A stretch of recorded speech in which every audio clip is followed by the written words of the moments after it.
जी हाँ भाई साहब पूछिए। मेरा नाम BS गुप्ता, मैं एक एडवोकेट हूँ।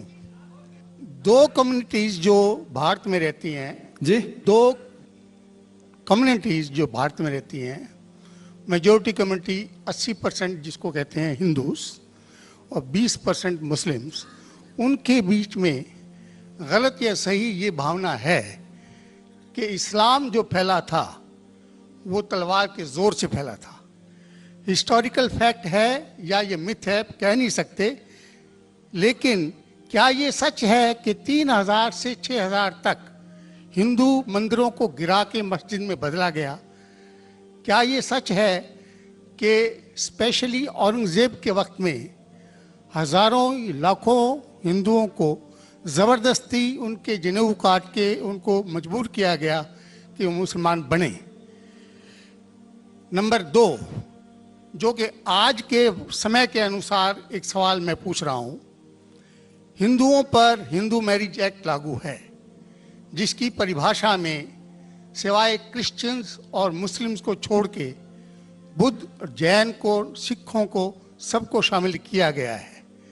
क्या मुसलमानों का ये कहना नहीं बनता कि आप सबको शामिल करते हैं हिंदू मैरिज एक्ट में, इसका नाम बदल के एक ऐसा एक्ट बनाया जाए जो सब पे लागू हो, या इसके अल्टरनेटिवली एक यूनिफॉर्म सिविल कोड जो दोनों धर्मों के अच्छे टेनेट्स को शामिल करे, उसको लागू किया जाए? एक चीज़ मैं ये समझता हूँ कि मुस्लिम लॉ में जो विल है, जिसके अंदर ये लिखा है कि 1/3 से ज़्यादा कोई विल नहीं कर सकेगा, इसका मैं इनकॉर्पोरेशन अगर यूनिफॉर्म सिविल कोड बनता है तो मैं चाहूँगा कि वो हिंदुओं पे भी लागू हो। ये नहीं है कि हिंदू मैरिज एक्ट को अगर इंडियन मैरिज एक्ट में बदला जाए तो मुसलमानों पे लागू हो और हिंदुओं पे कोई चीज़ ना आए। मुझे इस्लाम में ये चीज़ बहुत अच्छी लगी।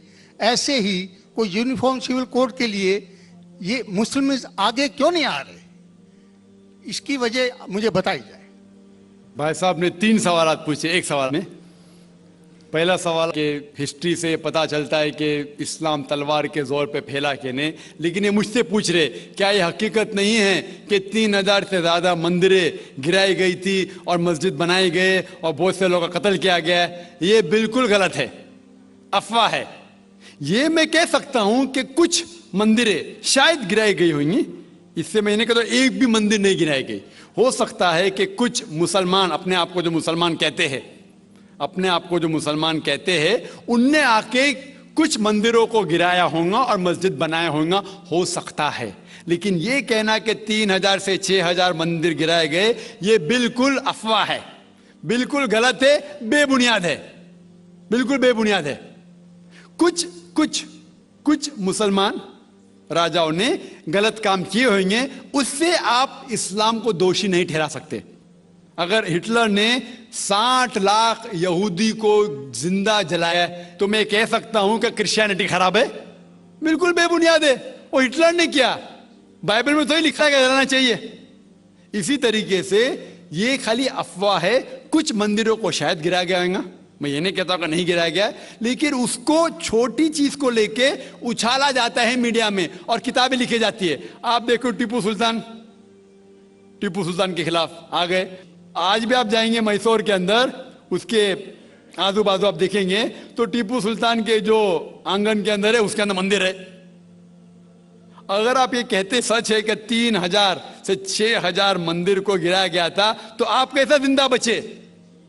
आप कह रहे थे कि हजारों लोगों को कत्ल किया गया, आप कैसे जिंदा बचे? आप जिंदा बचे ये शहादत दे रहा है कि मुसलमान तलवार के जोर पे नहीं फैला। अगर ये सच होता था, आपने कहा हजारों लोग का कत्ल किया, कुछ लोग का शायद कत्ल किया गया। देखो हर मजहब में there are black sheeps in every community. कुछ लोग हर मजहब में खराब निकलते हैं, वो मजहब की गलती नहीं, वो मजहब के मानने वाले की। क्रिश्चियन में आपको कुछ खराब लोग मिलेंगे, मुसलमान में मिलेंगे, हिंदू में मिलेंगे। अभी आप देखेंगे हिंदुस्तान के मुसलमान कुछ लोग ड्रग में डील करते, ड्रग में धंधा करते। ड्रग तो हराम है इस्लाम में, करते तो उनको दोष देना चाहिए, इस्लाम को नहीं। इसी तरीके से आप जो कह रहे हजारों लोगों का कत्ल किया, ये बिल्कुल बेबुनियाद चीज है। कुछ लोग का शायद किया होगा, और ये ही सबूत है, मैंने मेरी तकरीर में कहा कि 80% से ज्यादा गैर मुस्लिम हिंदुस्तान में हैं। ये शहादत दे रहे हैं कि इस्लाम तलवार के जोर पे नहीं फैला। आप लोग को क्यों छोड़ा उन लोग ने? आप उनके रिश्तेदार तो नहीं थे ना, आपको क्यों छोड़ा? 800 मिलियन 80 करोड़ गैर मुस्लिम को छोड़ा क्यों उनने? क्यों छोड़ा? अगर दम ही था, हुकूमत की 1000 साल सब लोग को मुस्लिम बनाते थे। इससे यह जाहिर होता है कि इस्लाम तलवार के बलबूते पे नहीं फैला। कई लोग, कई गैर मुस्लिम इस्लाम से मुतासिर होके उन्होंने इस्लाम कबूल किया। तो यह कहना बिल्कुल गलत है। आपका दूसरा सवाल कि हमें क्या करना चाहिए? ये अलहदा लॉ नहीं होना चाहिए, सब एक ही कॉमन सिविल कोड होना चाहिए और सब मजहब की अच्छी चीजें लेके कॉमन सिविल कोड करना चाहिए। मैं आपके बिल्कुल साथ हूं। बाकी मुसलमान शायद आपके खिलाफ होंगे, मैं आपके साथ हूं। क्यों मैं साथ हूं आपके? पहला चीज, हम मुसलमान अगर दिगर मजहब के बारे में जानेंगे, कभी कॉमन सिविल कोड की बात आती, सबसे ज्यादा नारा मुसलमान गलत है। यह मुमकिन ही नहीं है, क्योंकि हिंदुस्तान में हिंदू मजहब के कितने फिरके हैं, यह मुमकिन ही नहीं है। मुसलमान तो सिर्फ 20% या 80% या 75% जो हिंदू लोग हैं, उसमें ही मुमकिन नहीं है। ये कॉमन सिविल कोड हिंदू लोग ही इसको फॉलो नहीं कर सकते। हिंदू मजहब में कितने मुख्तलिफ ग्रोह है। एक कहता है कि बेटी को जाना चाहिए, एक कहता है बेटे को जाना जायदाद, एक कहता है कि जितनी खेती है वो नहीं जा सकती बेटी को, दूसरा ग्रोह कहता है। कितने मुख्तलिफ ग्रोह है, हजारों। यह मुमकिन ही नहीं है पास होना, मुमकिन ही नहीं। मैं कहता हूं ये अफसोस की बात है कि हम मुसलमान जानते ही नहीं, हमको आवाज करने की जरूरत ही नहीं है। ये खाली हमें छेड़ रहे हैं। क्या कर रहे? छेड़ रहे हैं और हम उकसा जाते। Point number 1। पॉइंट नंबर 2, मान लो आप लोग कबूल करते हैं कि कॉमन सिविल कोड होना चाहिए। आपने क्या कहा कि सारे धर्मों के अच्छी बात को लेना चाहिए। बिल्कुल सही। मेरा पहला सवाल, आप इस्लाम में एक चीज बताओ जो इंसानियत के खिलाफ है, तो हम निकाल देंगे उसको।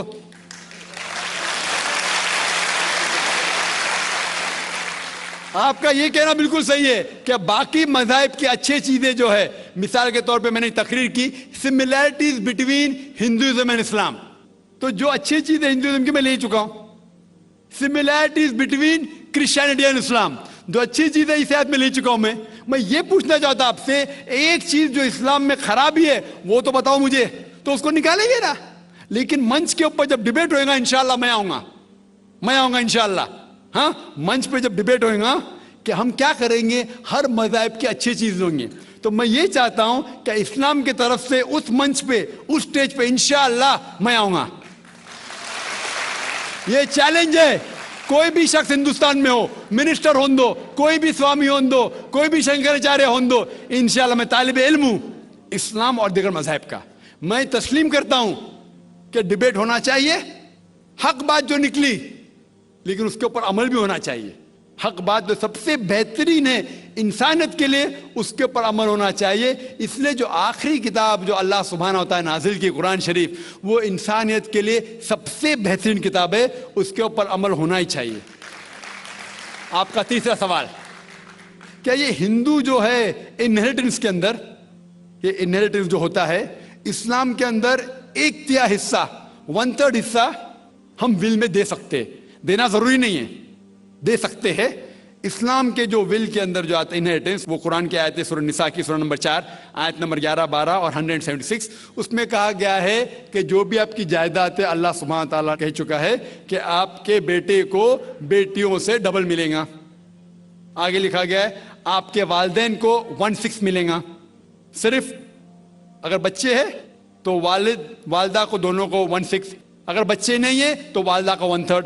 आगे बढ़ती आयत नंबर 12 पे लिखा है कि आपकी बीवियां जो आपके लिए छोड़ेंगी, अगर बच्चे नहीं आपको आधा मिलेगा, बच्चे हैं तो 1/4 मिलेगा। आप जो आपके बीवियां के लिए छोड़ते हैं, बच्चे नहीं तो उनको मिलेगा 1/4, 1/4। बच्चे हैं तो 1/8, 1/8। ये डिफिकल्ट है, याद रखना। आप जाके रेफरेंस देख सकते हैं, सूरह निसा सूरह नंबर 4 आयत नंबर 11 से 12। और इसके बाद अगर आप किसको विल करना चाहते हैं अपनी जायदाद, मैक्सिमम 1/3, लेकिन ये विल जो करेंगे आप, ये इन लोगों में से नहीं होना चाहिए। आप नहीं कह सकते कि मैं मेरे बेटे से ज्यादा मोहब्बत करता हूं, बड़े बेटे से, इसलिए उसको ज्यादा दूंगा, ये बिल्कुल गलत है। लेकिन जो ये दायरे में नहीं आते हैं इनहेरिटेंस के, उनको आप 1/3 हिस्सा दे सकते हैं। आप कहते हैं आपको ये चीज बहुत पसंद है, आप भी करना चाहते हैं, आपको कौन रोक रहा है? इंडियन गवर्नमेंट के हिसाब से आप अगर विल करेंगे, क्या मैं मेरा 1/3 हिस्सा देना चाहता हूं, कोई भी रोक ले सकता हूं, मैं भी नहीं, ना मिनिस्टर भी नहीं। और पूरा अगर फॉलो करना चाहते सच्चा धर्म, आप इस्लाम कबूल कर सकते, हम आपको वेलकम करते।